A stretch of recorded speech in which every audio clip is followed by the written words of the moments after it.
Adakah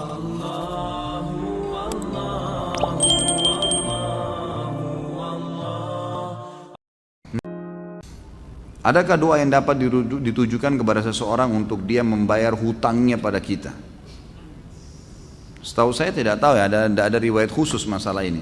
Yang ada riwayat itu kalau kita terlilit utang, gitu kan?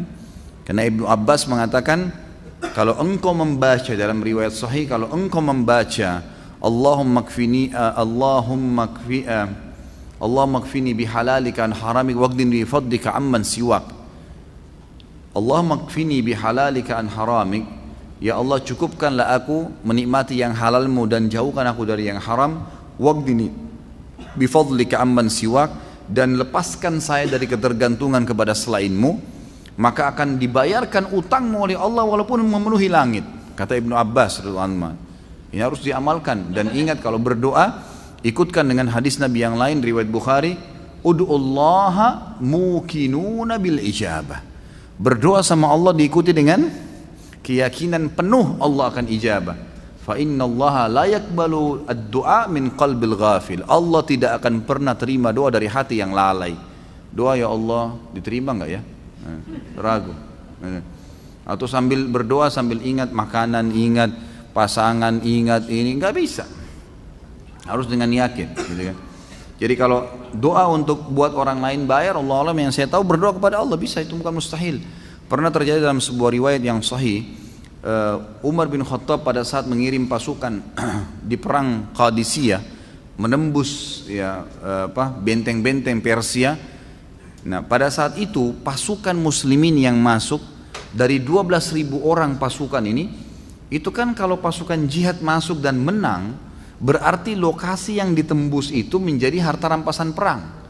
Jadi miliknya mereka, miliknya mujahid. Jumlah mereka kecil, wilayah Persia besar, gitu kan. Ini kalau dibagi ini luar biasa gitu.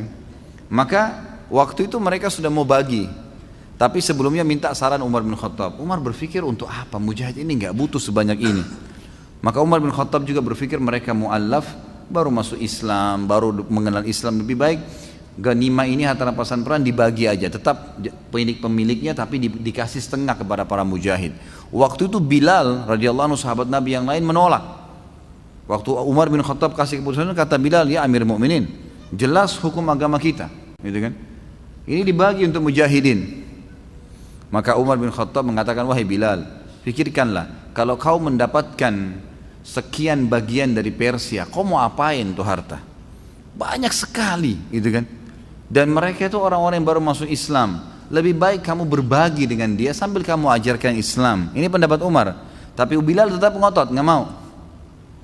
Kata Umar, saya pun meminta tolong kepada Allah agar melunakkan hati Bilal melalui doa malam saya. Maka Umar bin Khattab sujud berdoa kepada Allah di salat malam. Ya Allah, lunakkanlah hati Bilal. Ya Allah, lunakkan, terus begitu. Kata Umar radhiyallahu anhu, pas tiba habis sholat subuh, Bilal datang kepada saya mengatakan, saya ridho kepada hukummu hai Amir Mukminin, gitu kan? Jadi bukan mustahil berdoa, doakan. Ya Allah lunakkan hatinya supaya dia bisa membayar utangnya, gitu kan? Sambil tentu kita muhasabah teman-teman sekalian. Jadi kadang-kadang kita juga ini terlalu banyak, terlalu pintar menyalahkan orang, tidak bermuhasabah. Apa yang terjadi, sesuatu yang terjadi pada kita, yang paling pertama hisab diri kita dulu. Ada masalah apa saya ini? Jangan sampai orang ini gunjing karena saya pernah gunjing orang. Jangan sampai utang ini mungkin saya pernah utang sama orang saya nggak bayar. Jadi kita muhasabah dulu. Kalau kita sudah tidak temukan variabel kesalahan kita, nah baru gitu. Baru kita mungkin ini cobaan murni, bukan karena kesalahan saya. Tapi kalau kita memang dasarnya ada kesalahan dulu, mintalah kepada Allah mudah-mudahan jadi pengampunan dosa gitu.